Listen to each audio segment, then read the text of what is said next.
ফার্মগেট মোড়, জনশূন্য রাস্তা, কয়েকটি পুলিশ চেকপোস্ট। আজ 13ই নভেম্বর। সারা বাংলাদেশে আওয়ামী লীগের ঘোষিত লকডাউন চলছে। রাজধানী ঢাকা ফার্মগেট এলাকায় আজ একেবারে জনশূন্য, দোকানপাট বন্ধ, সড়কে চলাচল সীমিত। আমরা এখন অবস্থান করছি ফার্মগেট। দেখব জনগণ কিভাবে এই লকডাউন মেনে নিয়েছে এবং কি বলেছেন সাধারণ পথচারীরা।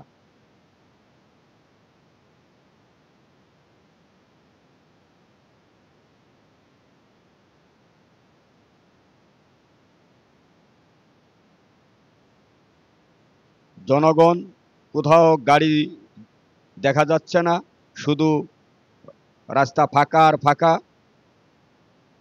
আসলে বাংলাদেশ আওয়ামী লীগের এই লকডাউন জনগণ মেনে নিয়েছেন।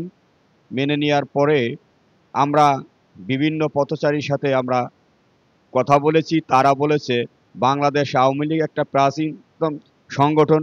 এই সংগঠনের শিকড় অনেক গভীরে। এই সংগঠনের শিকড় অনেক গভীরে। তাই আওয়ামী লীগকে খালি ধাক্কা দিলেই চলবে না। আওয়ামী লীগের এই লকডাউন আমরা সফলভাবে মেনে নিয়েছি। আমাদের একটু দুর্ভোগ হচ্ছে, তারপরও এই মুক্তিযোদ্ধার দল বাংলাদেশে আবার সগৌরবে ফিরে আসুক, একজন পথচারী আমাদেরকে জানালেন।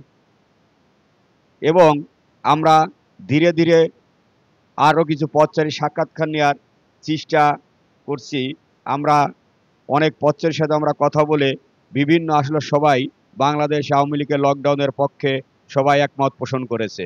এবং তারা বলেছে, ভাই দেখেন না, চারিদিকে কোনো গাড়ি নেই, ঘোড়া নেই, জনশূন্য, পুরা লোকারণ্য, পুরা এ যেন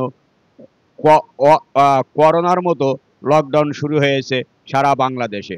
বাংলাদেশ আওয়ামী লীগের সভানেত্রী জননেত্রী শেখ হাসিনা বাংলাদেশে যে উন্নয়ন করেছে, সে উন্নয়ন সাধারণ জনগণ মেনে নিয়েছে, যে একমাত্র বাংলাদেশের উন্নয়নের জন্য বাংলাদেশ আওয়ামী লীগই সবচেয়ে উপযোগী এবং তারাই এই করে। আর একজন পথচারী বলেন, দেখেন আওয়ামী লীগ বাংলাদেশের একটি প্রাচীনতম সংগঠন, এই দলের শিকড় অনেক গভীরে। যা তারা যখন এমন একটা সিদ্ধান্ত নেয়, জনগণ সেটা গুরুত্ব দিয়ে নেয়।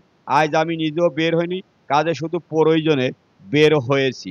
তিনি আরও বলেন, বাংলাদেশ আওয়ামী লীগের সকল স্বঘোষিত সংগঠন তারা আসলেও অত্যন্ত শক্তিশালী। অনেকে মনে করেছিলেন যে এই সংগঠন জনশূন্য হয়ে পড়েছে, কিন্তু তার যে সংগঠনের ভিত্তি এখনও মজবুত, এটা বাংলাদেশের মানুষ এখন দেখিয়ে দিয়েছে।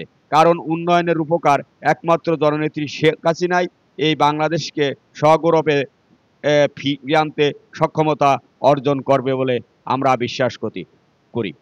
পথচারী আরও বলেন, ভাই দেখেন চারিদিকে রাস্তা ফাঁকা এবং কোথাও কোনো লোক নেই, আমরা শুধু দাঁড়িয়ে আছি। আমরা গাড়ির জন্য দীর্ঘক্ষণ লাইনে অপেক্ষা করছি, কিন্তু সে গাড়ি এখনো পাচ্ছি না। তাই আমরা কি আর বলবো, বাংলাদেশ আওয়ামী লীগ আসলে একটি সুসংগঠিত সংগঠন, এর শিকড় অনেক গভীরে।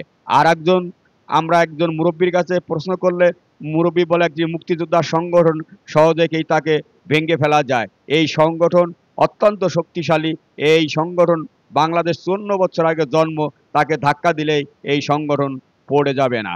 দেখেন প্রিয় দর্শক যারা আছেন, প্রিয় শ্রোতা, আমরা বিভিন্ন লোকের সাথে সাক্ষাৎকার, ঢাকা শহরের অবস্থা দেখেন কি একেবারে জনশূন্য অবস্থায় আছে এই ফার্মগেট এলাকা।